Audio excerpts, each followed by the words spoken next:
자, 고린도후서 이제 4장 7절부터 마지막 시간에 뒷부분까지 중요한 부분 우리가 한번 개관을 해 보도록 하겠습니다.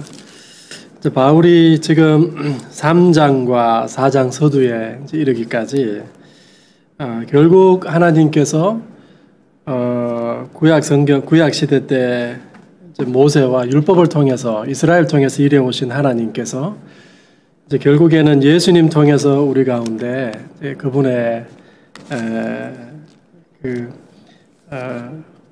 말씀을 우리에게 완전히 이제 계시해 주시고 첫 번째 창조 세계, 특별히 인간을 향한 하나님의 목적을 우리에게 완전히 보여주셨다라고 하는 내용을 4장 6절까지 걸쳐서 우리에게 이제 이야기했습니다. 이제 그런 다음에 바울은 이제 그 4장 7절부터요, 이제 5장 10절까지 걸쳐서 사도직에 나타난 이제 고난과 영광에 대해서 이제 이야기하고 있습니다. 그러니까 4장 7절이 우리가 이 보배를 질그릇에 가졌다 이렇게 시작하죠. 그래서 심히 큰 능력이 하나님께 있고 우리에게 있지 아니함을 알게 하려 합니다. 여기 보세요. 심히 큰 능력이 우리에게 있고 우리에게 있지 않고 하나님께 있다. 바울이 이렇게 말하지 않고요. 심히 큰 능력이 하나님께 있고 우리에게 있지 않다. 어쩌면 바울은요, 그 능력이 우리에게 있지 않다라고 하는 것을 강조해 주려고 하는 것 같아요.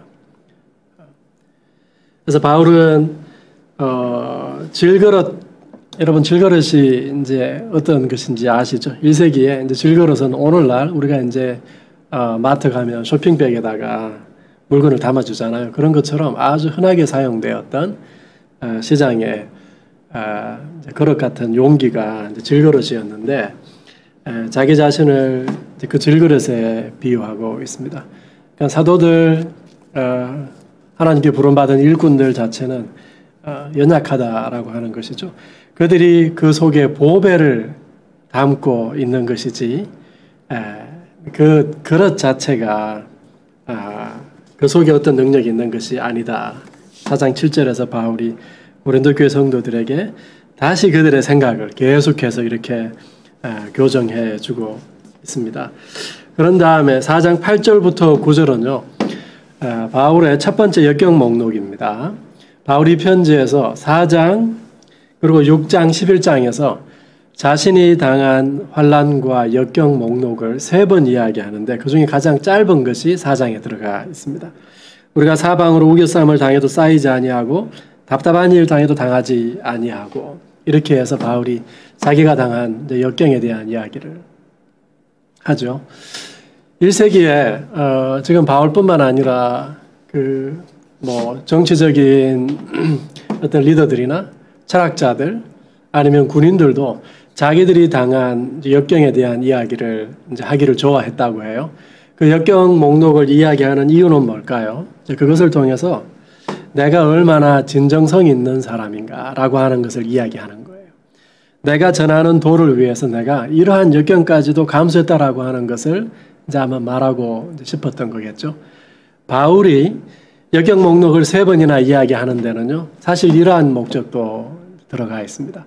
내가 전하는 이 복음에 대해서 내가 확신이 있고 내가 이 복음을 위해서는 이러한 고난까지도 내가 다 감내했다라고 하는 거 바울이 말하고 싶겠죠.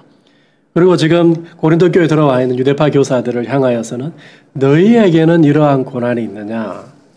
너희가 그리스도를 전하고 있는데 그리스도를 위해 당하는 고난이 너희에게 있느냐? 바울이 묻고 싶겠죠. 그런데 우리가 이제 이 부분 이제 중요한 부분입니다만 동시에 11장 가면 우리가 이제 그 부분 다시 이야기할 텐데요. 바울이 결국에는 이것마저도 자기의 자랑이 될까 싶어가지고 이것마저도 자기의 자랑이 될까 싶어가지고 결국 바울은 뭘 자랑해요? 11장 가서 자기의 연약함을 자랑하고 싶다. 몇 번에 걸쳐가지고 자기의 연약함에 대한 자랑으로 바울이 돌아오죠. 좌우간 여기 지금 4장 8절 9절에 바울의 첫 번째 역경 목록이 나와 있습니다.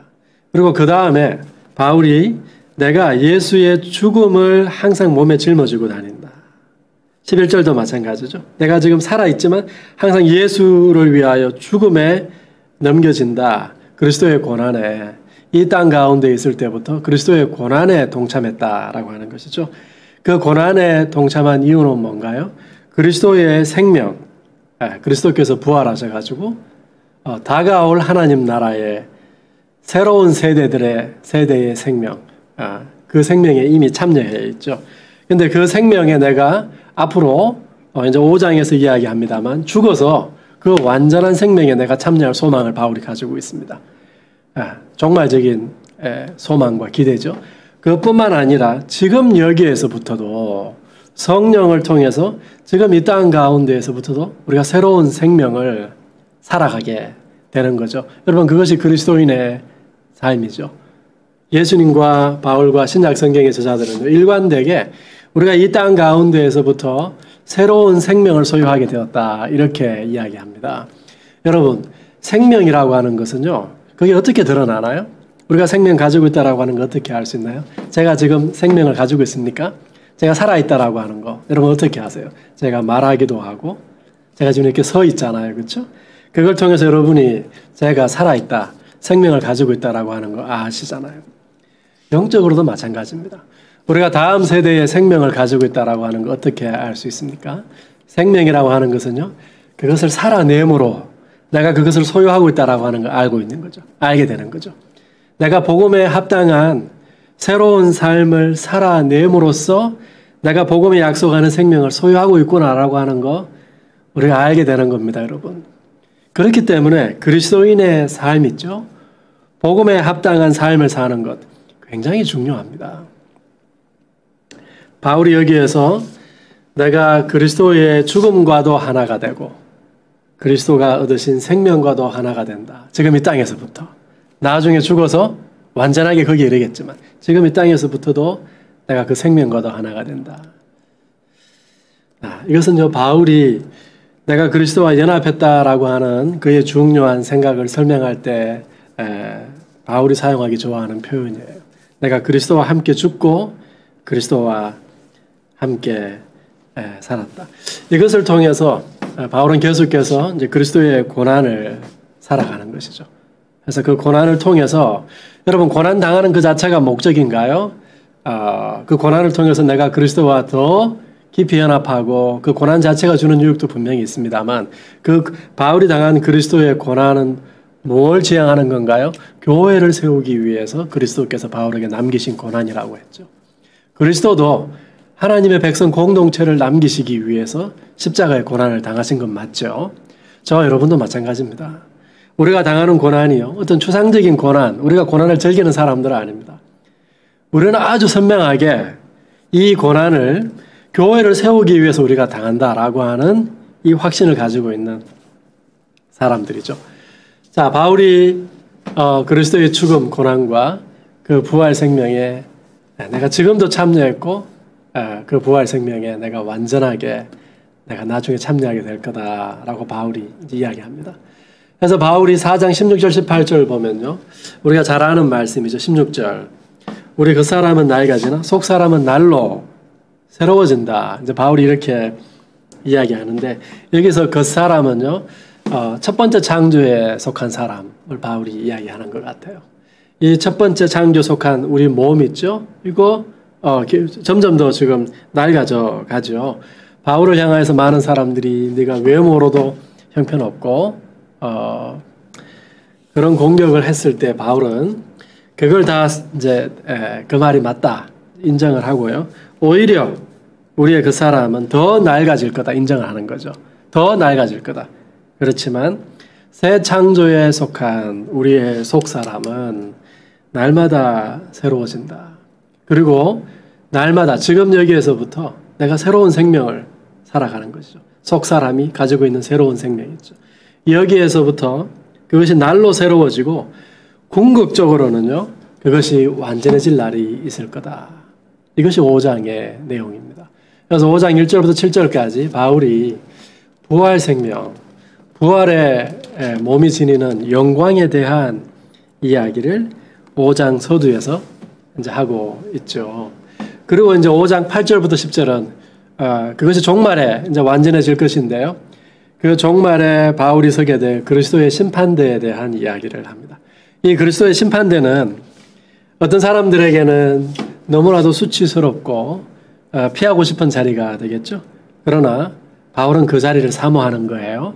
그때 바울이 이르게 될 그 부활의 영광을 바울이 지금 소망하고 있는 것이죠. 그리고 지금 그리스도를 위해, 교회를 위해 당하는 이 모든 고난들이 결국 그리스도의 심판대 앞에서 칭찬받겠죠. 5장 8절부터 10절까지가 바울이 그 이야기 하고 있습니다. 사도직에 분명히 고난이 있습니다. 그렇지만 그 사도직에 아주 분명한 영광에 대한 소망이 있다. 바울이 이렇게 우리에게 이야기해 주고 있죠. 그 다음 5장 11절부터 이제 그 다음 단락인데요. 5장 11절부터 7장 4절까지는 바울이 화해의 복음 이야기합니다. 화해의 복음. 아까 제가 처음부터 1장부터 7장까지가 바울이 고린도 교회와 완전한 화해에 이제 이르는 과정이다. 그걸 원한다. 이렇게 말씀드렸는데요. 바울이 지금 바울 자신과 회중이 화해에 이르는 것, 그게 최종적인 목적이 아니고 그들로 하여금 하나님과 완전한 화해에 이르도록 바울이 유도하는 것이 그의 이제 목적이겠죠. 그래서 이 단락에서 지금 바울이 그 이야기를 하고 있습니다. 14절 한번 보시죠. 5장 14절 유명한 구절이죠. 그리스도의 사랑이 우리를 강권하시는도다. 그리스도의 사랑이 우리를 강권하시는도다. 바울이 인간적으로 생각할 때는 공격도 많이 받고 고린도 교회도 자기를 공격하고 거짓 교사들도 자기를 공격하고 인간적으로 생각할 때는 이 사역을 그만둘 수도 있고요. 내팽개칠 수도 있지만 그리스도의 사랑을 생각하면 그 그리스도의 사랑이 계속해서 바울을 강권하는 거죠.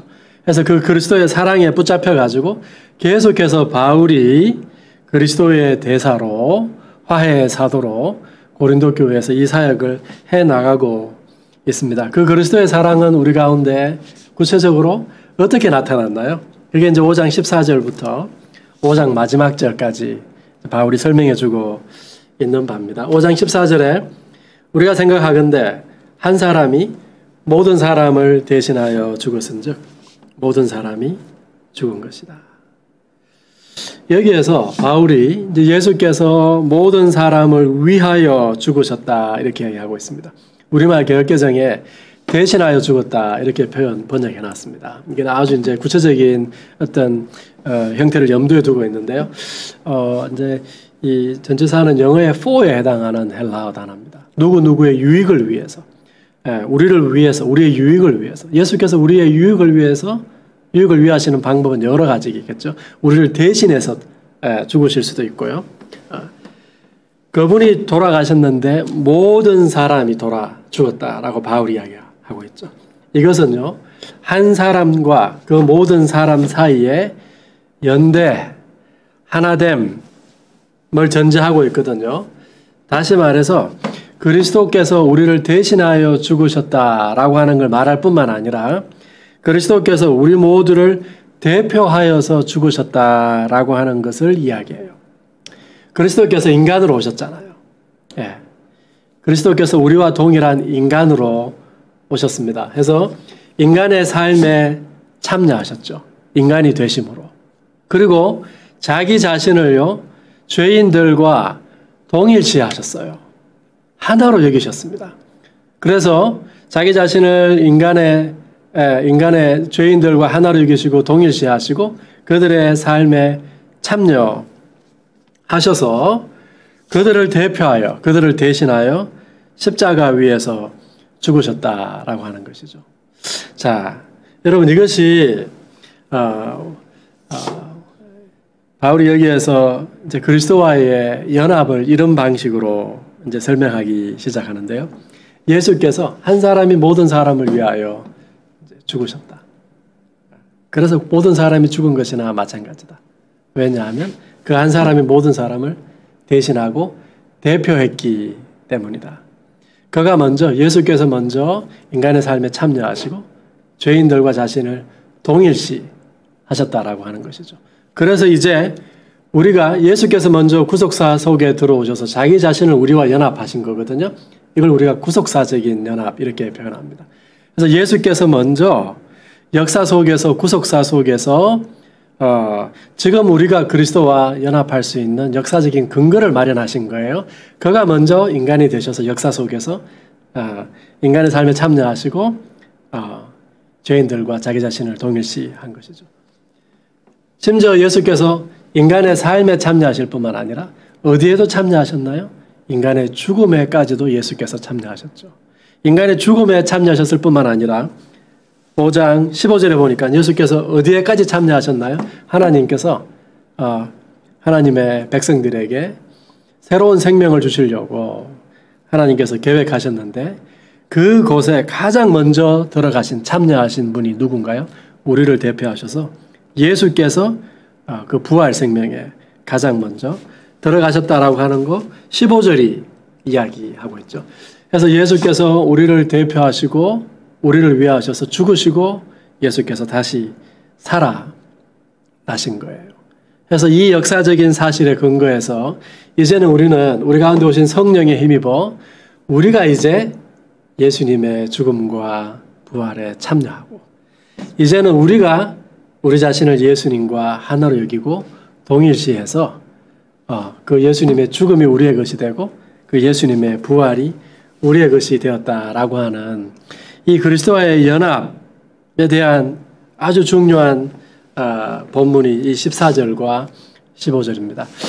여러분 우리가 바울의 이제 신학을 공부하다 보면요, 바울이 우리에게 이야기하는 많은 신학적인 내용들의 중심이 있는데요. 바울 신학의 중심 우리가 이렇게 표현하는데 모든 다른 신학적인 생각들이 이 바울 신학의 중심과 다 연결되어 있고 그 중심에서부터 밖으로 흘러나오는 거예요. 그게 뭐냐? 여러 학자들이 그리스도와의 연합이다 이렇게 이야기합니다. 그래서 그리스도와 우리가 하나가 되고 그리스도가 우리에게 참여하고 인간의 삶과 죽음에 참여하고 우리도 그리스도의 죽음과 다시 살아남에 참여하고 그래서 바울이 이걸 표현하기 위해서 다양한 표현들을 사용하는데 대표적인 표현이 in Christ, 우리가 그리스도 안에 있다라고 하는 표현이거든요. 그래서 바울 서신 가운데 그리스도 안에 있다라고 하는 표현이 한 200번가량 나옵니다. 200번 이상 나와요. 유사한 표현까지 합치면요. 200번 이상 나오는데 그것은요, 우리가 그리스도에게 참여했다, 그리스도가 우리에게 참여했다, 그리스도와 우리가 하나가 되었다, 일체를 말해주기도 하고요. 우리가 그리스도 안에 있다라고 하는 말은 내가 그리스도와 교제하고 있다, 성령을 통해서 그리스도와 교제하고 있다라고 하는 것을 의미하고요. 뿐만 아니라 16절 보세요. 15절 보세요. 15절에서 그가 모든 사람을 대신하여 죽으심은 살아있는 자들로 하여금 다시는 그들 자신을 위하여 살지 않고 오직 그들을 대신하여 죽었다가 다시 살아나신 이를 위하여 살게 하려 하심이라.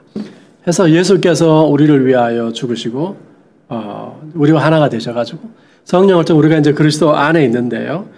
그 결과 15절에 보니까 이제는 다시는 우리가 우리 자신을 위해 살지 않고 우리를 위해 죽으셨다가 살아나신 그리스도를 위해 산다고요. 예. 그리스도 안에 있는 자들에게 뭐가 일어난다고요? 주권의 변이가 일어난다고요. 주권의 전이가 일어난다고요. 나에게서부터 나를 위하여 죽으신 그리스도에게로 내 삶의 주권이 넘어가는 과정을 15절에 설명해 주고 있죠. 삶의 주권이 변화될 뿐만 아니라 16절에 보면요, 삶을 해석하는 그 시야 전체, 관점 전체가 완전히 바뀌어요. 그러므로 우리가 이제부터는 어떤 사람도 육신을 따라 알지 아니한다. 지금까지는 육신을 따라 어떤 사람을 알고 만나고 이해했습니다. 더 이상 그렇게 하지 않는다고요? 우리가 그리스도도 육신을 따라 알았으나 이제부터는 그같이 알지 아니한다. 그리스도도 이제 육신을 따라 이해하지 않는다라고 하는 것이죠. 17절, 그런즉 누구든지 그리스도 안에 있으면 새로운 피조물이라. 아까 제가 창조와 새 창조 이야기했는데요. 사실은 고린도후서 가운데 여기 새로운 피조물이라고 번역해 놓은 이 단어 있죠. 카이네크티시스. 직역하면 새 창조입니다. 새 창조. 예, 하나님께서 창조하셨던 하나님께서 처음부터 새 창조를 꿈꾸고 계셨거든요. 인간과 피조 세계 전체를 그 새 창조의 하나님께서 들으시려고, 그 새 창조의 영광에 들으시려고 하나님이 지금 이 일을 진행해 가고 계시는 것이죠.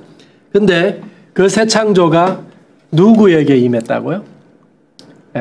그리스도에게 먼저 임했다고요. 예수님께서 부활하심으로 그 새 창조의 영광에 가장 먼저 우리를 대표하셔가지고 거기에 들어가셨다고요. 예수님께서 완전한 하나님의 형상이 되셨다라고 하는 것이죠. 그래서 이 바울은 17절에서 누구든지 그리스도 안에 있으면 새 창조 이렇게 표현을 했습니다.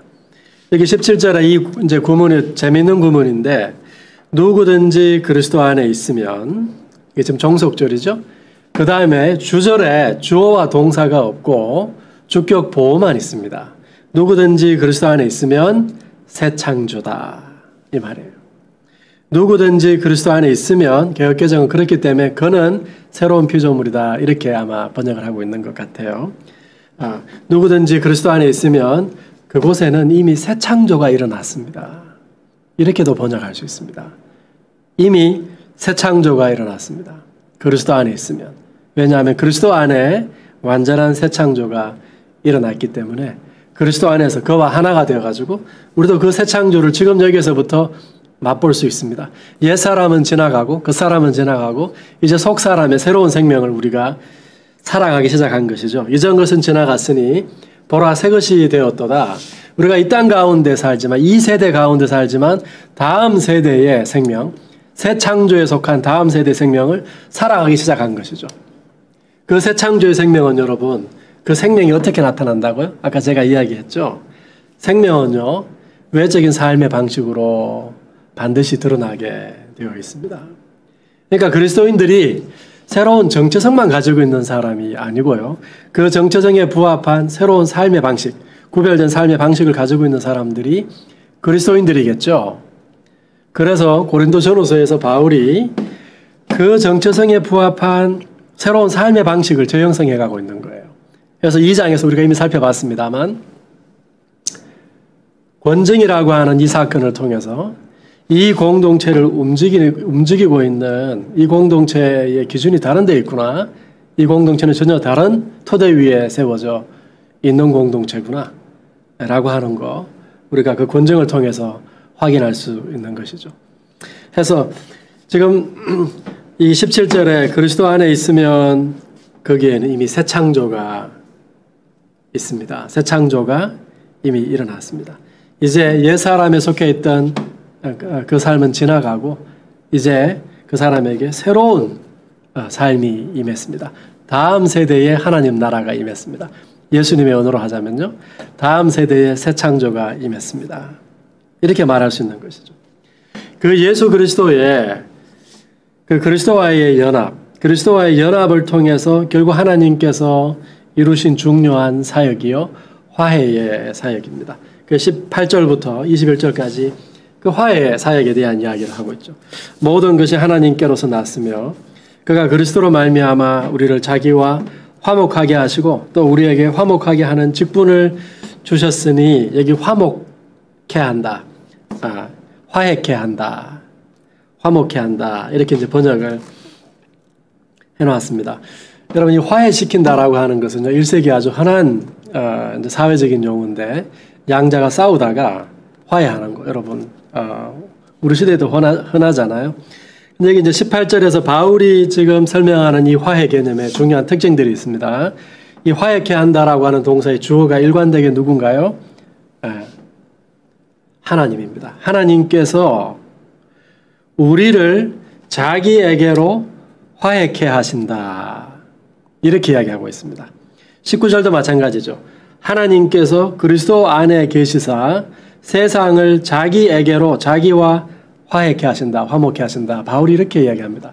다시 말해서 이 일관된 화해 사역의 일관된 주어는 누구냐 하면 하나님이에요. 보세요. 하나님이 우리에게 화나셨어요. 그래서 예수님께서 하나님과 인간을 화해시키는 게 아니고요. 그게 아니고요. 하나님께서 이 화해 사역을 처음부터 주도하신다고요. 지금 누구와 누구 사이가 틀어졌습니까? 하나님과 인간 사이가 틀어졌어요. 맞아요. 정오가 있습니다. 화해가 필요한 거죠.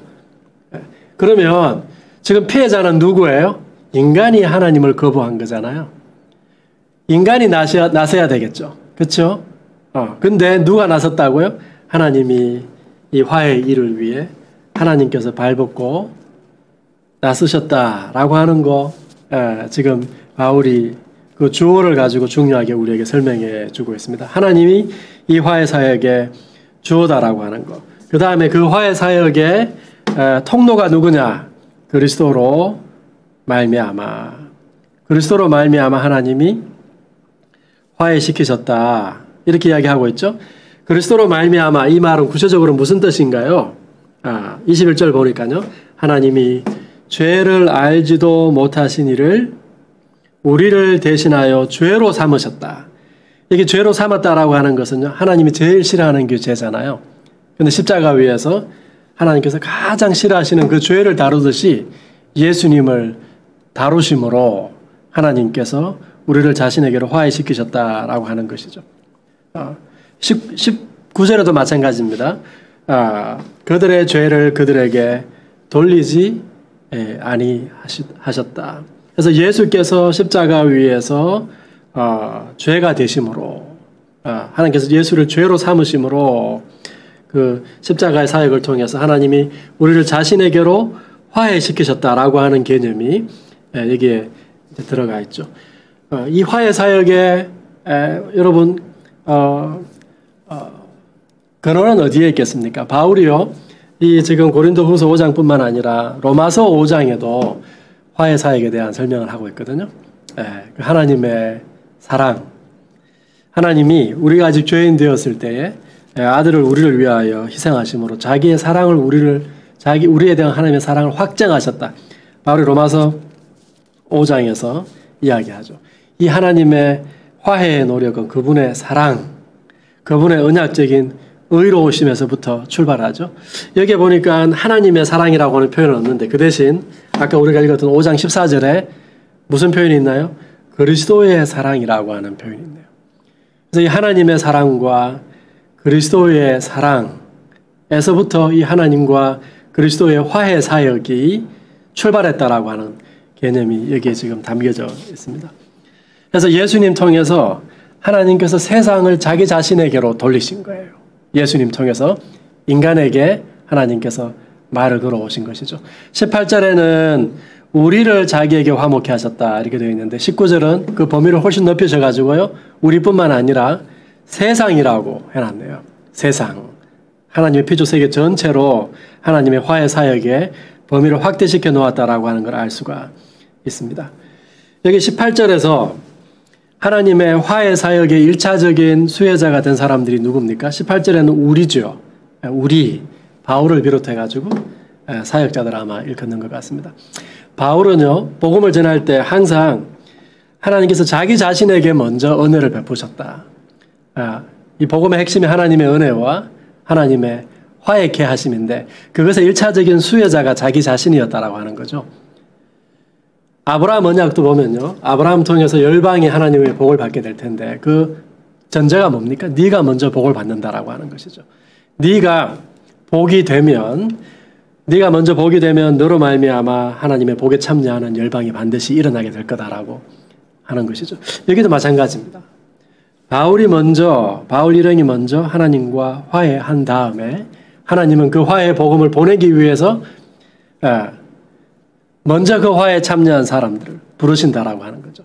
먼저 화해케 된 그 사람들을 하나님이 보내셔가지고 무슨 직분을 주신다고요? 18절 마지막에 또 우리에게 화해케 하는 직분을 주셨다. 19절도 마찬가지입니다. 화목하게 하는 말씀을 우리에게 부탁하셨다. 이걸 다른 말로 20절에 우리를 그리스도의 대사로 삼으셨다.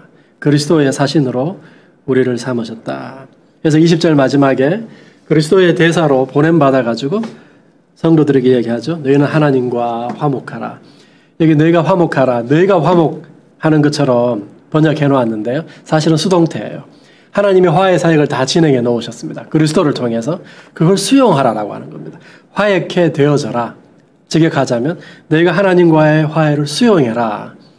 이렇게 이해하는 것이 더 좋을 것 같습니다. 만약 이들이 하나님과의 화해를 수용하면, 하나님과 화해하면 그들에게 무슨 일이 일어날까요? 바울을 먼저 생각해 보십시오. 바울이 먼저 하나님과 화해했죠. 그런 다음에 바울이 화해의 사도로 보냄받았잖아요. 이들도 마찬가지입니다. 21절 한번 보세요.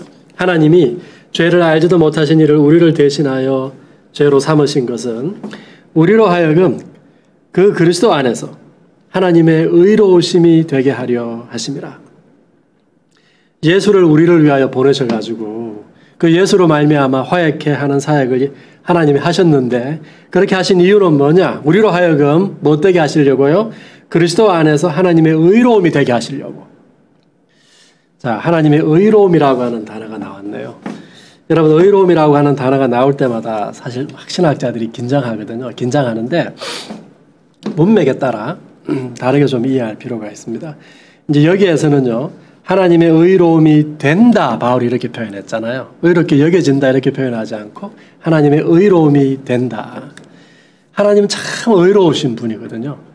하나님의 의로움 할 때 그분이 우리에게 주시는 의로움을 말할 때 문맥도 있겠지만 하나님 자신의 의로우신 성품을 말할 때도 있거든요. 그 하나님의 의로우신 그 성품을 드러내고 그 하나님을 선전하는 사람들이 누구예요? 하나님의 형상들이죠. 그걸 통해 하나님을 증거하는 거죠. 그렇죠? 그걸 세상 가운데 고린도에서 그 하나님의 의로우심을 드러내고 증언해야 될 사람들이 누군가요? 그 사람들이 그리스도의 편지로 보냄받은 정인 공동체죠. 그리스도의 편지들이죠. 그렇죠? 이 구절을 그렇게 이해할 수 있을까요? 너희가 하나님의 의로우심이 되라. 그 의로우신 하나님의 성품을 닮아서 너희도 그 하나님의 형상으로서 하나님의 의로움이 됨으로써 하나님의 의로움을 드러내라. 그리스도 안에서, 그리스도께서 그러하셨던 것처럼 그리스도께서 하나님의 형상으로 그 하나님의 의로우심을 세상 가운데 드러내신 것처럼 너희도 그렇게 할 수 있겠느냐라고 하는 거죠. 그러면 여기서 하나님의 의로우심은 하나님의 의로우신 성품을 말하는 거죠. 그 하나님의 의로우신 성품을 닮은 의로운 하나님의 백성들은 그들의 삶을 통해서 하나님의 의로우신 성품을 드러내는 거죠. 여러분 8장 9장 한번 가보세요. 9장. 이 8장 9장은 예루살렘 교회를 위한 연보 이야기하는 문맥이잖아요. 그런데 9장 9절에 바울이 시편 112편 인용하는데요. 그가 흩어 가난한 자들에게 주었으니, 이 지금 어떤 하나님 백성에 대한 이야기입니다. 흩어 가난한 자들에게 준 하나님의 백성에 대한 이야기를 하면서 그의 의로움이 영원토록 있다. 구약 성경 안에서 하나님이 약자들 관심 되게 많으시잖아요. 그 하나님이 참 의로우신 하나님인데 그 의로우신 하나님을 설명할 때 항상 약자들에게 베푸시는 하나님, 그들을 먹이시는 하나님 이야기하거든요. 근데 그 하나님의 백성들이 그 하나님의 의로우신 성품을 닮아가지고 그 하나님 닮아가가지고 또 그 약자들을 돌봄으로써 그 하나님의 의로우심을 선전하고 드러내는 거예요. 시편 112편은 그 이야기하고 있단 말이에요. 10절도 마찬가지입니다. 그래서 그렇게 함으로써 너희 의로움의 열매를 더하게 하시리라. 여기서 의로움도 그 하나님의 의로우신 성품을 닮아감으로써 우리 삶 가운데 우리가 맺어가는 그 성도들의 의로운 성품 있죠. 그걸 말하는 것 같습니다. 다시 5장 마지막으로 돌아오면요. 그래서 결국 하나님께서 지금 세상을 자기 자신에게로 돌이키셨습니다. 회복해 하셔가지고 화해케 하셨습니다. 그간에 서로 정오하고 미움이 있었습니다. 하나님은 우리를 향하셨지만 우리가 등을 돌렸단 말이죠. 하나님과 우리 사이에서. 그래서 결과적으로 우리 때문에, 우리의 죄악 때문에 그 가운데 간격이 생겨난 것이죠. 그런데 하나님께서 그리스도로 말미암아 우리를 하나님께로 화해시키셨거든요. 그런데 우리를 그렇게 화해시키신 결국 그 결과 바울에게 그랬던 것처럼 우리 또한 하나님이 우리를 세상으로 보내셔서 화해의 사도로, 화해의 일꾼으로 하나님의 의로움이 되도록, 그래서 하나님의 그 의로움을 드러내도록 우리를 보내신다라고 하는 이 메시지가 이 가운데 이제 들어가 있는 것 같습니다. 이제 그래서 여러분, 우리가 이제 이런 개념들을 하나님께서 세상을 회복하시고 새 창조해 나가시는 이게 하나의 이야기죠, 그렇죠?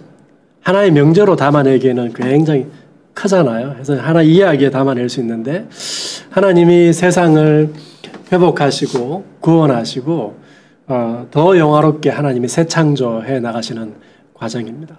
그런데 이 일을 위해서 하나님께서 계속해서 사람들을 보내시는 이야기가 성경 이야기 맞죠? 창세기부터 아브라함도 보내고요.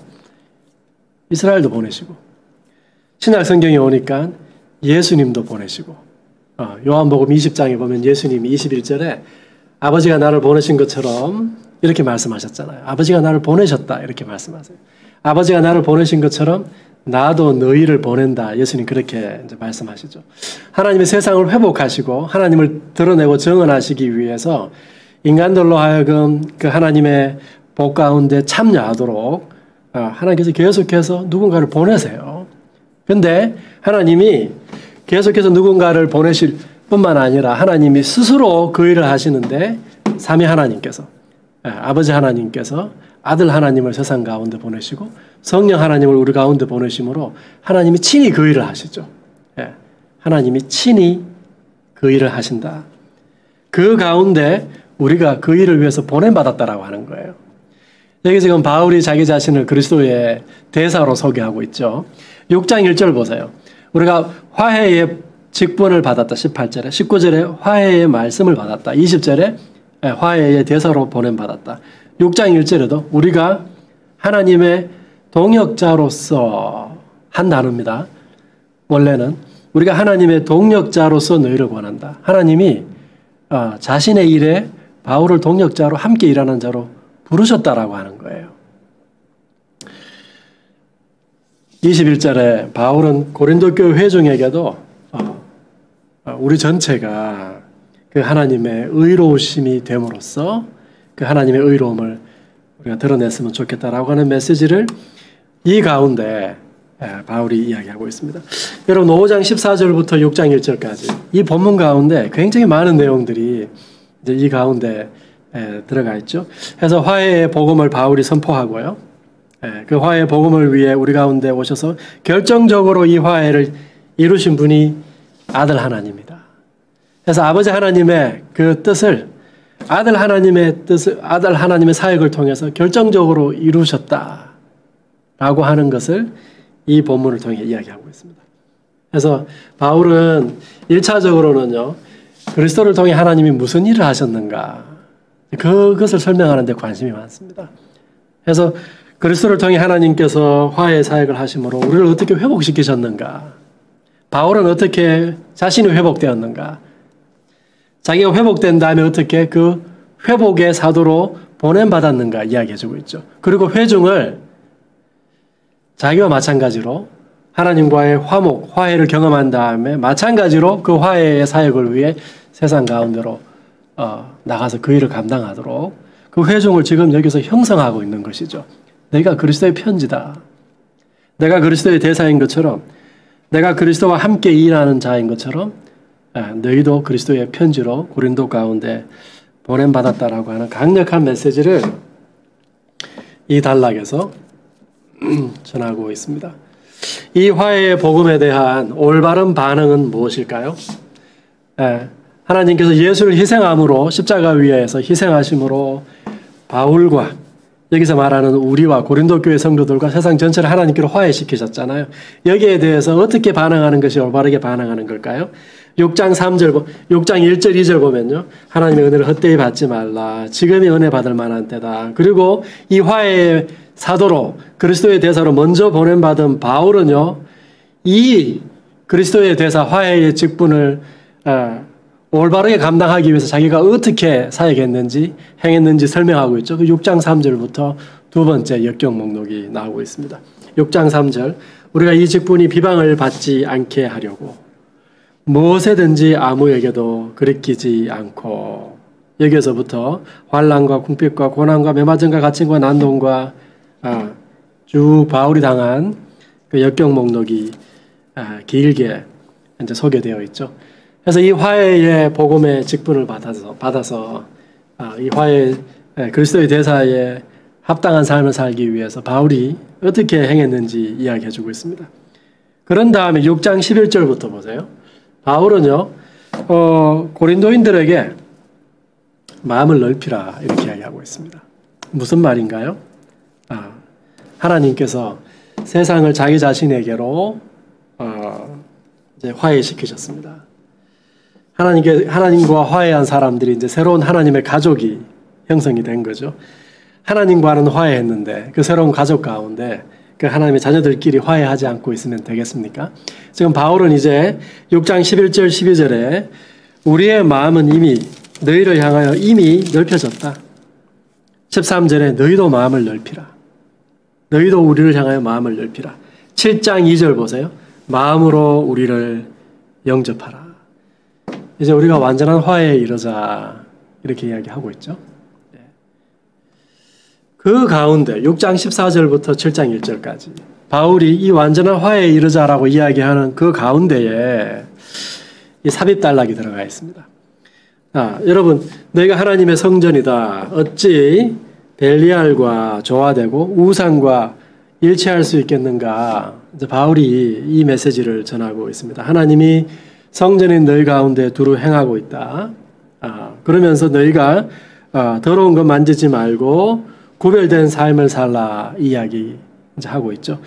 그래서 6장 14절부터 7장 1절 이 단락이 이게 바울이 쓴 게 맞느냐부터 시작해가지고 왜 갑자기 여기 끼어들어가지고 이 문맥을 망치는가 많은 사람들이 질문을 했단 말이죠. 지금 바울은 화해에 대한 이야기를 하고 있습니다. 사도와 화해, 완전한 화해에 이르자라고 하는 이야기를 하고 있죠. 6장 13절부터 7장 2절 바로 건너뛰어 갈 수 있잖아요. 그렇죠? 완전한 화해에 대한 이야기를 하는 중에 바울이 아마 생각했던 것 같아요.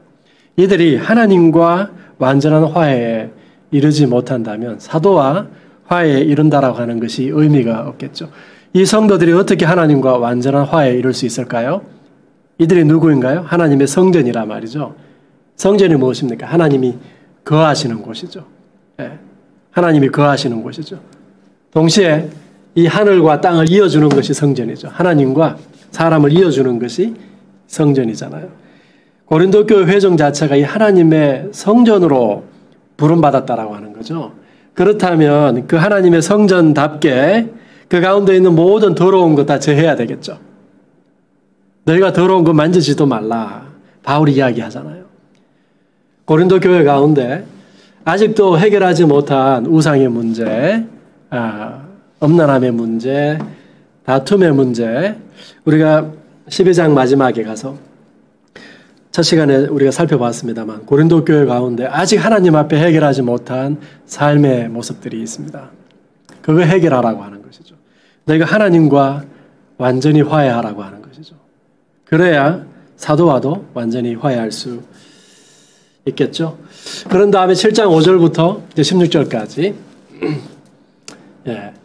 고린도 교회와의 이제 화해가 준 위로와 기쁨에 대해서 이야기하고 있습니다.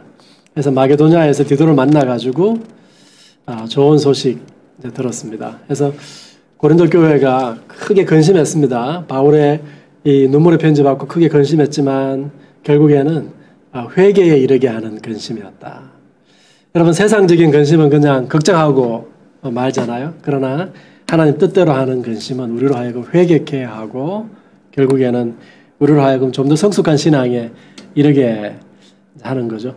이 과정 가운데 바울이 디도 이야기 많이 합니다. 디도가 너희로 인하여 크게 위로받았다. 나뿐만 아니라 디도가 크게 위로받았다. 그래서 디도를 이제 부각시키는데 그것은 지금 그 디도 이야기는 8장, 9장과도 연관되어 있습니다. 자, 1장부터 7장까지 바울이 고린도 교회와 완전한 화해에 이르기 위해서 자기 자신뿐만 아니라 고린도 교회 회중이 하나님과도 완전한 화해에 이르게 하기 위해서 여러 말씀들을 지금 우리에게 전해주고 있죠. 그 와중 가운데 자신의 삶의 모습, 자신의 인격에 대한 이야기도 합니다만 무엇보다 바울은요, 복음의 핵심에 대한 이야기를 했습니다. 3장에서 하나님께서 새 창조에 이르도록 우리로 하여금 하나님의 그 영광에 이르도록 그리스도를 통해 결정적으로 무슨 일을 하셨는지 구속사 전체 속에서 예드냐 가운데에서 모세와 이스라엘을 통해서 어떻게 일하셨고 그리스도를 통해서 어떻게 일하셨는지 3장 중심으로 이야기했고요. 특히 5장에서 그 예수 그리스도의 죽으심과 부활을 통해서 우리가 그리스도와 연합하고 결국 하나님과 화해하게 되어서 이제는 우리가 세상을 향하여 그 화해의 사도로 보냄받았다라고 하는 이 이야기를 통해서 고린도 교회 회중의 정체성을 다시 재형성하고 있죠. 너희가 지금 엉뚱한 이야기 따라가고 있다라고 하는 겁니다. 엉뚱한 이야기, 고린도의 세속적인 이야기 속에서 너희 자신을 들여다보고 리더들을 평가하고 삶의 목적을 엉뚱하게 설정하고 있다라고 하는 거죠. 그런데 하나님께서 우리에게 주신 이 이야기 속에서 너희 자신의 삶을 새롭게 형성해 나가라. 너희의 정체성뿐만 아니라 삶의 방식도 다 재조정해라. 여러분, 이게 하나의 덩어리예요. 하나의 덩어리입니다. 이 이야기 속에 우리의 정체성만 들어가 있는 게 아니고요. 그 정체성에 부합한 삶의 방식도 들어가 있잖아요. 이게 하나의 덩어리입니다. 이걸 한꺼번에 바울은 지금 회중에게 형성시키려고 하고 있는 것이죠. 자, 그래서 1장부터 7장까지 고린도 교회와의 화해의 메시지를 전했습니다. 그것에 근거해서 예루살렘 교회 구제를 위해서 바울이 이제 독려하는 내용이 나오죠. 이게 8장 9장입니다. 이 8장 9장은요, 단순히 이방인 교회, 그러니까 예루살렘 교회 유대인들을 도왔다라고 하는 역사적인 보도가 그 보도에 그칠 수 없습니다. 그런 의미도 있습니다만 이것은요, 이제 하나님께서 그리스도를 통해서 온 열방, 유대인과 이방인 모두를 하나님 자녀로 불렀는데 유대인과 이방인 모두가 한 하나님의 가족을 형성했다라고 하는 것을 상징적으로 보여주는 사건입니다. 서로 자녀된 사람들끼리 그들이 인종이 서로 다르더라도 계층이 다르더라도 서로를 하나님의 자녀로 받고 서로를 구제하고 사랑하는 것, 이것이 새로운 공동체다. 고린도 사람들이 전에 본 적이 없는 전혀 새로운 공동체가 고린도 사회에 인종에 구애받지 않는 공동체가 이 가운데 지금 생겨나게 된 거죠. 자, 여기에서 여러분, 바울이 연보에 대한 이야기를 많이 하는데요. 아마 마게도냐 지방, 아가야 지방에서 바울이 예루살렘 교회를 위해서 연보를 했는데 고린도 교회가 제일 먼저 이 일에 참여했던 것 같습니다. 그래서 읽어보시면 그 정황들이 나오고요. 바울은 이 연보를 8장 9절 보면요, 그 예수님을 따르는 제자도의 관점에서 이 연보 문제를 바라봅니다. 재정 사용의 문제는 제자도의 관점에서 봐야 된다는 거예요. 8장 9절에 부요하신 이로서 너희를 위하여 가난하게 되심은 예수께서 그의 가난하심으로 말미암아 너희를 부요하게 하려 하심이라. 부요하신 이신데 먼저 자기를 내려놓고 가난해지신 분이 누구라고요? 예수님이라고요. 우리가 가지고 있는 것, 그것을 하나님의 자녀들을 위하여 우리가 내려놓는 것, 그것은 예수를 따르는 길 가운데 한 부분이다라고 하는 거 바울이 이야기하고 있는 것이죠. 그래서 연보 문제를 제자도의 관점에서 예수를 따른다라고 하는 관점에서 바라보고 있다라고 하는 것, 이제 바울이 우리에게 이야기해주고 있고요. 8장 13절 15절은 여기서 보면 균등케 한다. 바울이 이렇게 합니다. 자녀들을 균등케 하려는 아버지의 마음. 여기서 균등케 하는 것은 똑같이 만든다라고 하는 게 아니고 좀 많이 가지고 있는 자녀가 적게 가지고 있는 자녀들에게 베풀어 주는 거죠. 그래서 많이 가지고 있는 저도 남지 않고 적게 가지고 있는 저도 모자라지 않고, 이게 아버지의 마음이다라고 하는 겁니다.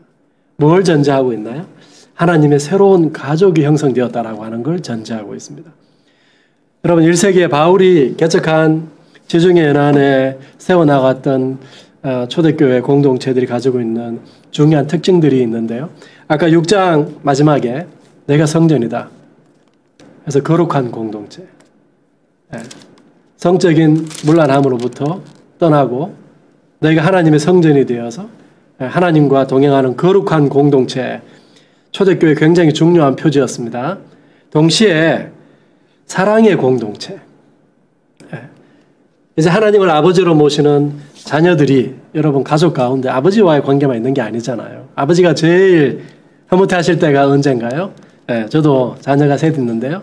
자녀들끼리 서로 사랑하고 도와줄 때 정말 흐뭇하더라고요. 하나님 마음이 그렇다고요. 바울이 지금 여기서 그 이야기하고 있습니다. 그래서 이방인 교회가 예루살렘 유대인들로부터 영적인 빚도 지고 있는데 이제는 이 물질을 통해 가지고 영적인 빚도 갚고 또 실질적으로 그들이 지금 처한 어려움을 도와주는 것이 하나님 자녀의 모습이다라고 하는 거 바울이 이야기하고 있습니다. 그 다음 단락이요. 바울이 이 일을 위해서 모금을 담당할 동역자들을 먼저 파송합니다. 디도와 두 형제를 먼저 이제 파송합니다. 디도가 굉장히 중요한 역할을 감당하고 있죠. 그리고 마지막에 물질의 나눔이 가져올 영적인 유익에 대해서 설명하고 있습니다. 이 영적인 유익을 설명하는 과정 가운데 재미있는 부분들이 있어요. 우선은요, 바울이 10절에 심는 자에게 씨와 먹을 양식을 주시는 이가 너희 심을 것을 주사 풍성하게 하시고 너희 의의 열매를 더하게 한다. 여기 보니까 하나님이 무엇까지 주신다고요?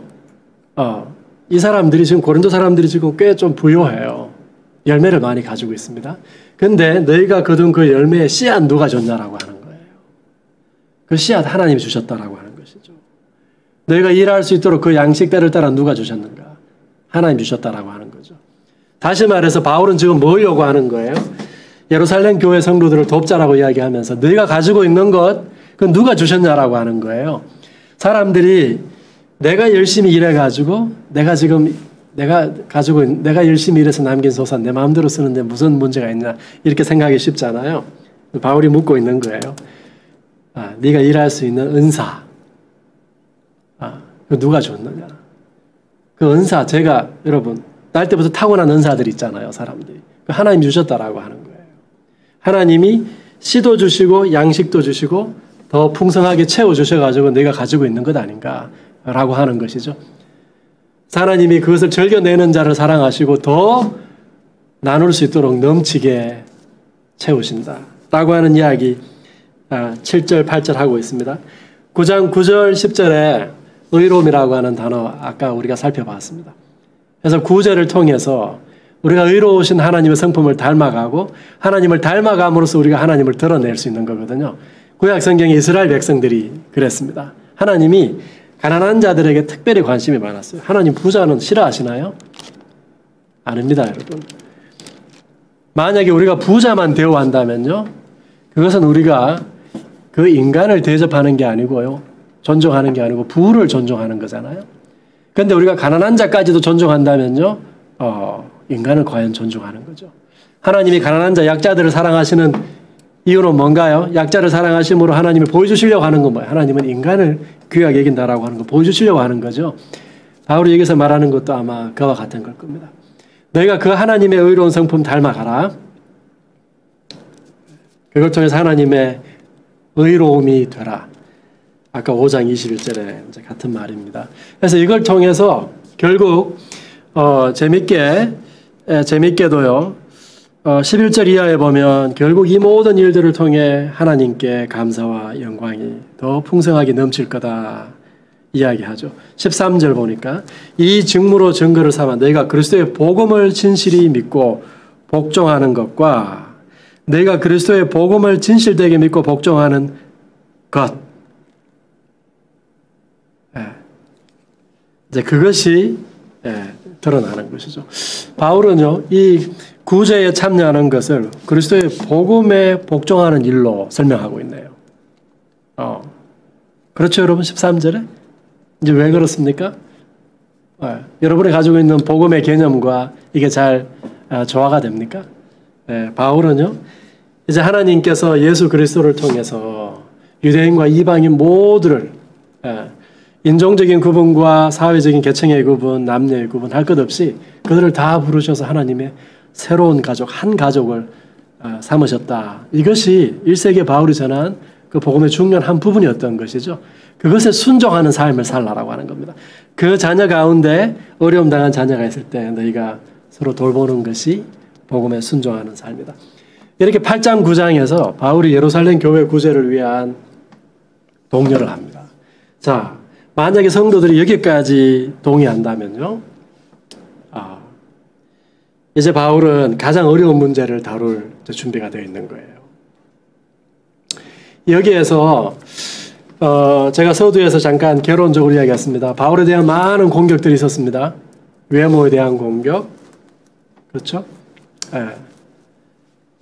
지금 10장 10절, 10장 1절, 10장 10절, 11장 6절 보면 바울의 외모와 특히 말의 기술에 대한 공격이 있었습니다. 이제 이 거짓 교사들이 자기들에게는 그게 있다라고 생각하는 거예요. 공격을 했을 것 같고요. 그래서 10장 1절도 너희를 대면하면 유약하고 떠나 있으면 용감한 나 바울은 너희를 대하면 유약하다. 떠나 있을 때 아주 가혹한 편지 써가지고 담대한 척한다. 이건 이제 바울에 대한 공격일 가능성이 많습니다. 이게 코테이션인 거죠. 이제 개혁개정은 그게 다 선명하게 드러나 있지 않습니다. 이제 바울이 이제 이 사람들을 다루기 시작합니다. 10장 3절에 보니까 우리가 육신을 따라 싸우지 않는다. 바울은 육신을 따라 싸우지 않는다. 아까 1장 12절에도요. 육신의 지혜를 따라 우리가 행하지 아니하였다. 여기에도 우리가 육신을 따라 싸우지 않는다. 여기 지금 고린도 교회에 들어온 어떤 사람들, 육신을 따라 싸우는 사람들이 있다는 것이죠. 바울의 무기는 뭡니까? 바울이 사용하는 무기는요. 육신의 무기가 아니고 그 모든 육신의 무기들, 인간의 지혜를 다 복종시키고 무찌르는 무기가 있는 거죠. 그게 뭘까요? 복음이죠. 복음. 여기 3절, 4절, 5절에 보면요. 바울이 견고한 성도 무너뜨리고 높아져 있는 거 다 무너뜨리고 이제 1세기에 전쟁할 때 공성전 아시죠, 여러분? 공성전. 돌을 막 말려가지고 성을 무너뜨리기 위해 전쟁하잖아요. 한쪽은 공격, 한쪽은 수비하고 그 공성전 이미지를 가지고 와가지고 바울이 영적인 전쟁을 묘사하고 있습니다. 눈에 보이는 육신의 무기를 가지고 우리가 싸우는 것이 아니다. 우리가 사용하는 무기는요, 그렇다고 특별한 것도 아닙니다. 아주 신비스러워가지고 영적인 엘리트들만 가지고 있는 무기도 아니죠. 바울이 사용하는 무기는 복음이죠. 예수 그리스도. 그 복음이라고 하는 무기를 하나님이 바울에게 주셔서 그 복음에 근거한 교회, 공동체를 지금 세우는 것이죠. 그러고 보니까 여러분 무엇보다 우리가 가지고 있는 복음에 대한 이해를 새롭게 하는 게 참 중요하다 싶네요. 복음은요. 성경 전체를 통해서 하나님께서 하시려고 하는 그 광대한 그 하나님의 세상 회복과 구원과 새 창조의 그 일이 예수님 통해 성취가 되었다라고 하는 소식이 복음이에요. 굉장히 광대하죠. 예. 거기에 이 교회를 세워놓는 거예요. 어떤 인간의 육체의 지혜, 육신의 지혜, 인간의 지혜에 세워놓으려고 하는 게 아니고요. 인간의 말재주위에 세워놓으려고 하는 게 아니고요. 10장 7절, 10장 8절도 보세요. 주께서 주신 사도의 권세는 너희를 무너뜨리려고 하신 것이 아니고 세우려고 하는 것이다. 결국 사도의 권한이 교회를 세우려고 하는 것이다. 12절부터 그 10장 후반부는 하나님의 소명을 따라 바울이 결국 고린도에 이르게 되었다. 내가 임의로 이르게 된 것이 아니라 하나님의 소명을 따라 가다 보니까 결국에는 너에게까지 이르게 되었다라고 하는 이야기예요. 그래서 지금 대적자들이 바울의 사역지, 바울이 읽어놓은 고린도 교회 회중을 자기들이 지금 빼앗으려고 하고 있는 상황이거든요. 바울의 바보 연설. 11장 1절부터 12장 13절까지 왜 바보 연설이라고 우리가 부르냐면요. 여러 구절에 걸쳐서 나의 어리석음을 좀 용납해라. 바울이 계속 이렇게 이야기하죠. 바보처럼 내가 이제 말할 거다. 근데 너희가 이미 바보처럼, 바보 뭐야? 자기 자랑하는 게 바보죠. 바보처럼 자기 자랑하는 사람들의 그 메시지를 너희가 이미 수용했지 않느냐. 그래서 너희가 그런 거를 수용하는 사람들이기 때문에 나도 어쩔 수 없이 바보처럼 자랑할 수밖에 없다라고 하는 게 바울의 여기서 논리예요. 굉장히 재밌죠. 바울은 바보 연설하고 싶지 않아요. 바보처럼 자기 자랑하고 싶지 않거든요. 그런데 거짓 교사들이 와서 자기 자랑 막 바보처럼 했는데 고린도 사람들이 그걸 다 수용했습니다. 그래서 어쩔 수 없이 나도 바보 연설 좀 할 테니까 나의 어리석음을 너희가 좀 이해해다오. 이러한 지금 톤으로 바울이 쭉 이야기를 하고 있습니다. 그러면서요, 보세요. 쭉 이제 11장 23절에 바울의 출신 성분 이야기하죠. 22절부터 히브리인이냐 이스라엘 사람이냐 나도 그러하다. 출신 성분 따지면 내가 전혀 뒤지지 않는다. 그러면서 바울이 뭘 내세우나요? 네, 바울이 자기가 당한 역경 목록 11장 23절부터 29절까지 역경 목록 다시 이야기합니다. 내가 수고를 넘치도록 하고 옥에 갇히기도 하고 더 많이 하고 매도 수없이 맞고 여러 번 죽을 뻔했다. 이러한 그리스도를 위해 당한 환난과 고난이 거짓 교사들에게 있느냐라고 하는 겁니다. 영적인 특권과 권위를 주장하는 사람들에게 그리스도를 위해 당한, 교회를 위해 당한 고난이 있느냐라고 바울이 질문하고 있는 거예요. 너희가 왜 그것을 분별하지 못하냐라고 이야기하는 것이죠. 아까 제가 이야기했습니다. 그 역경 목록 왜 이야기한다고요? 1세기의 역경 목록 흔하게 사용된 장르였는데요. 자기가 가지고 있는 대의 명분에 내가 합당하게 살아가고 있다라고 하는 자기의 진정성을 표현하기 위해 역경 목록을 사용했거든요. 정치적인 지도자, 군인들, 철학자들. 바울도 마찬가지입니다. 내가 전하는 복음에 합당한 삶을 살고 있다 내가. 나는 적어도 그리스도의 내가 전하는 바대로 그걸 위해 고난받았다라고 하는 말을 하고 싶은 거예요. 반대로 거짓 교사들에게 그것이 있느냐 묻고 싶은 것이죠. 내가 분별하라고 하는 것이죠. 그러나 여러분 보세요. 바울이 3번이나 걸쳐서 역경 목록 이야기하면서 자기의 진정성에 대한 이야기를 충분히 이야기했습니다. 그런 다음에 30절 보세요. 내가 부덕불 자랑할진대 내가 약한 것을 자랑하리라. 바울은 자기의 역경 목록에 대한 것도 마치 혹 염려하는 거예요. 자기 자신에 대한 자랑이 될까 봐. 성도들이 자기를 어떤 영웅처럼 생각할까 봐. 마치 대적자들이 자기를 그렇게 소개하는 것처럼 11장 30절부터 바울이요. 나는 너희가 생각하는 너희가 기대하는 영웅이 아니다라고 하는 이야기를 합니다. 나는 굉장히 연약한 사람이다. 나는 거짓 교사들이 스스로 자랑하는 것처럼 너희가 기대하는 리더의 상처럼 그러한 대단한 사람이 아니고 영웅이 아니다라고 하는 걸 바울 자기 입으로 이야기해요.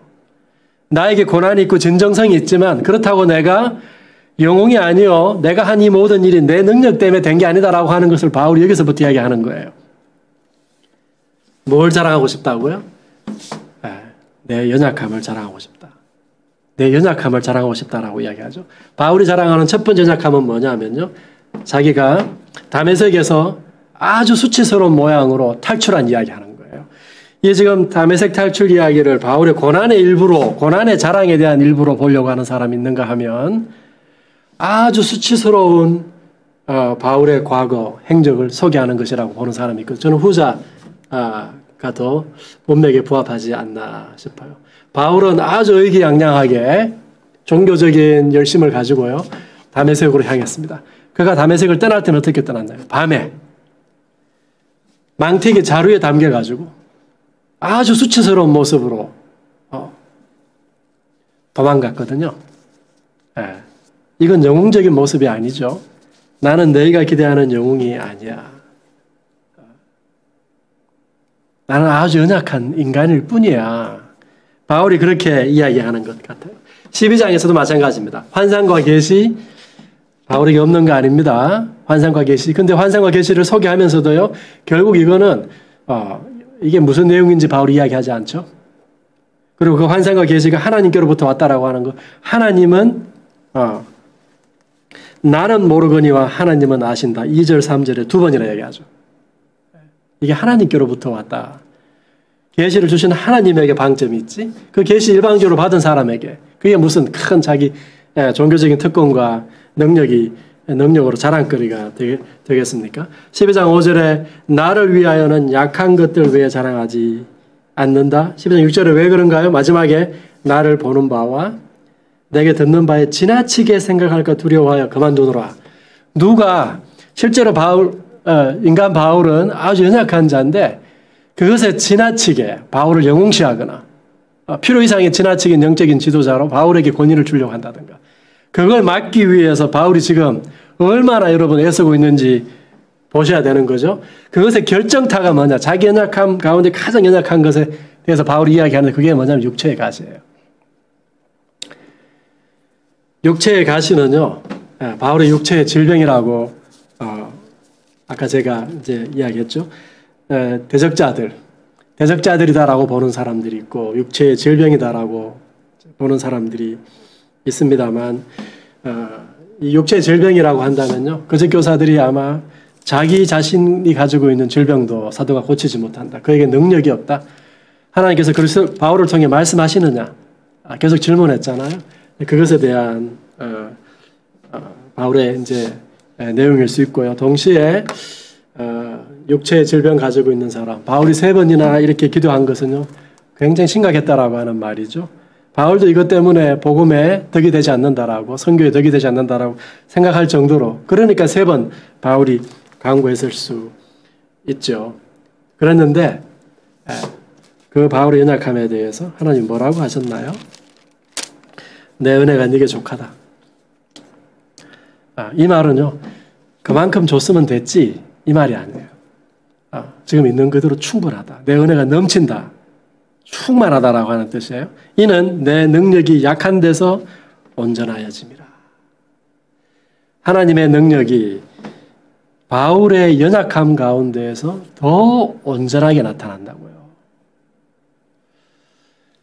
자기의 능력과 자기의 그 외모와 권위를 자랑하는 뭔가 할 수 있을 것 같은 대적자들을 통해서가 아니라 연약한 바울을 통해서 하나님의 능력이 더 온전하게 나타났다고요.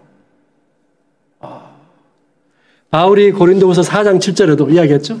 우리는 질그릇일 뿐이다. 그냥 보화를 담고 있을 질그릇일 뿐이다. 심히 큰 능력이 하나님에게 있고 우리에게 있지 않다. 이 메시지는요, 많은 연약함을 가지고 있는 바울 너를 통해서 내가 역사한다라고 하는 하나님의 위로예요. 그렇죠, 여러분? 네가 연약하지만 다른 사람이 아닌 너를 통해서 내가 교회를 세우고 있다라고 하는 하나님의 위로와 이 사도를 향한 놀라운 하나님의 신뢰의 표현 아닙니까? 내 능력이 약한 너를 통해서 온전하게 나타나고 있다. 그러면 여러분, 지금 바울이 자기 연약함 숨길 게 뭐가 있습니까? 오히려 자랑해야 되죠. 왜냐하면 그 연약함을 통해서 하나님의 온전한 능력이 더 나타나기 때문에 나타나는데요. 감출 게 뭐가 있겠습니까? 그래서 바울은 크게 기뻐함으로 나의 여러 약한 것들에 대해서 자랑한다. 바울이 다시 이야기하고 있죠. 왜냐하면 자기 연약한 가운데 그리스도의 능력이 더 강하게 나타나니까요. 그런 점에서 여러분, 이 바울의 10절도 마찬가지입니다. 그래서 약한 것들, 자기의 연약한 것과 능력과 궁핍과 박해와 공고, 능력과 궁핍과 박해와 공고는요, 이것 때문에 바울이 더 연약해 보이죠. 그렇죠? 그래서 연약함이라고 하는 개념은요, 바울의 고난보다 더 큰 개념이에요. 육체의 가시까지 포함하는 거예요. 바울이 당한 고난만 연약함, 고난도 연약함 속에 들어가요. 그렇죠? 모양 빠지게 보이잖아요. 되게 초라하게 보이잖아요. 근데 그것만 있는 게 아니고 육체의 가시를 비롯해가지고 바울이 가지고 있는 모든 인간적인 결함까지도 다 포함하는 게 바울의 연약함이거든요. 근데 그런 바울 너를 통해서 내가 너를 통해서 일하고 있다. 너를 통해서 교회를 세웠다. 하나님이 위로하고 신뢰를 표해 주신 거죠.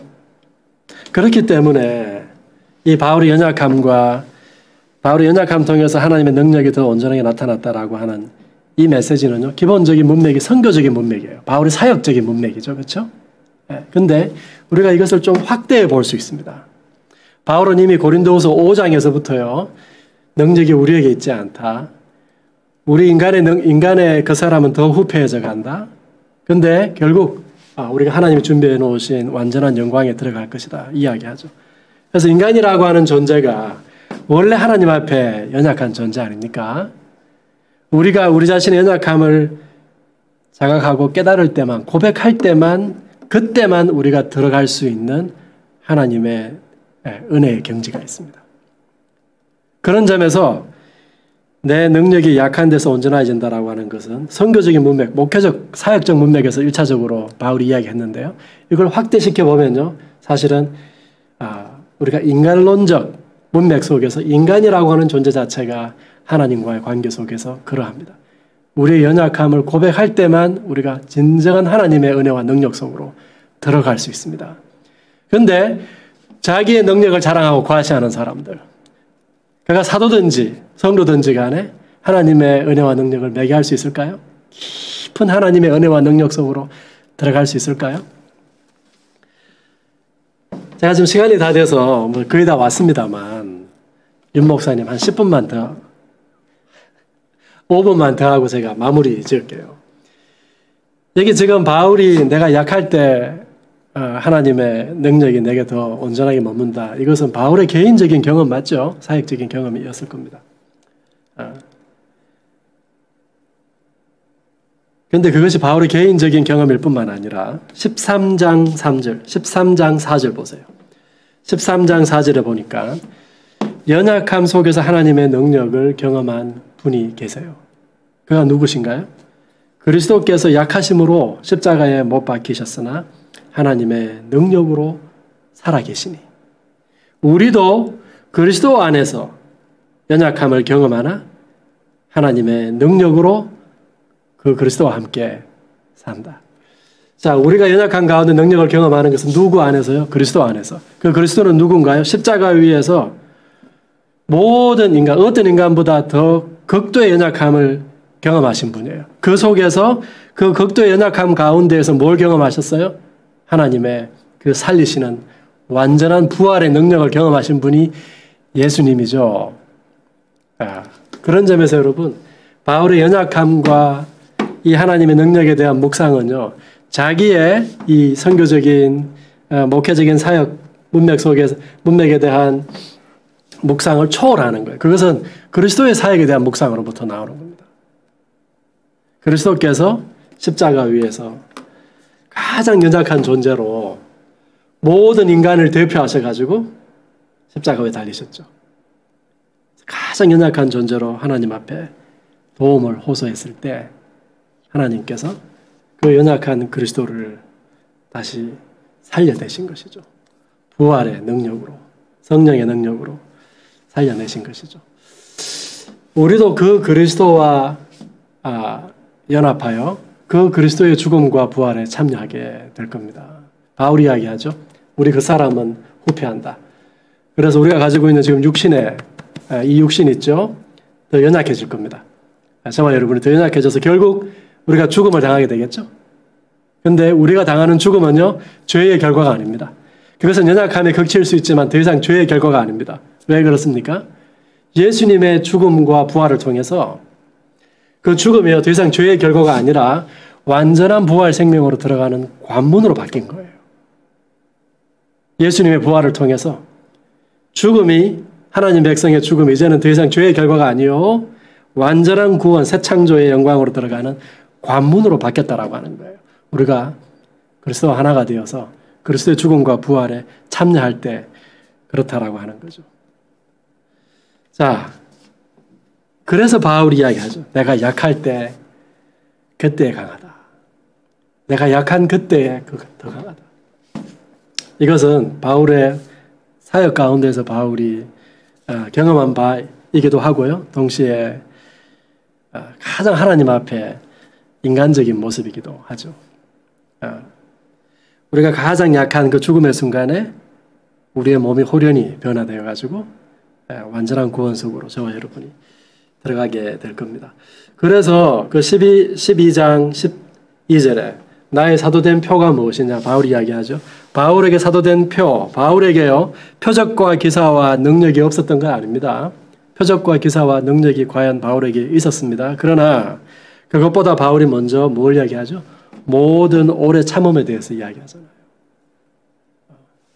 이 모든 것, 그리스도를 위해 당한 고난, 연약함 가운데에서도 그 연약함이 공격받는 상황 속에서도 그 연약함 속에서 일하시는 그 하나님의 능력을 신뢰하고 이걸 다 견뎌내는 것, 이게 사도된 표다라고 하는 메시지를 바울이 오늘 우리에게 전해주고 있습니다.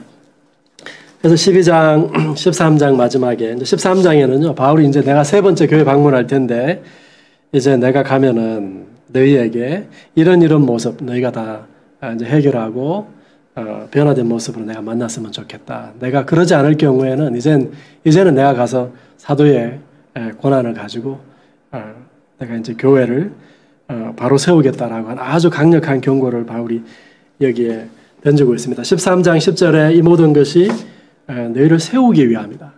교회를 세우기 위함이다. 바울의 선교 전략은 결국 공동체, 정형 공동체를 만들어가는 거예요. 좋은 신앙인 개인을 세워가는 게 그것도 중요하지만 그게 궁극적인 목적이 아니고요. 공동체를 아주 중요한 전략적 거점에 세워가지고 그들이 그리스도의 편지 되게 하는 겁니다. 13장 13절은 축도로 많이 사용되는 본문이죠. 그리스도의 은혜와 하나님의 사랑과 성령의 코이노니아. 성령은 우리로 하여금 아버지 하나님과 아들 하나님에게로 인도하시잖아요. 그래서 교제케 하시죠. 그 삼위 하나님의 은혜와 사랑과 코이노니아의 이 회중을 맡기는 것이 13장 13절입니다.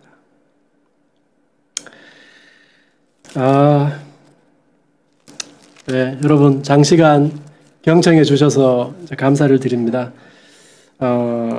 제가 잘 전달한 부분도 있고 시간이 부족해서 막 건너뛰기도 했습니다. 그래서 제가 소원이 있다면 여러분이 혹시 고린도후서에 관심 있으시면 그리고 제가 못한 설명들이 여기 조금 더 자세하게 있거든요. 그래서 책을 참고하시면 여러분에게 아마 도움이 될 것 같습니다. 여러분 수고하셨습니다.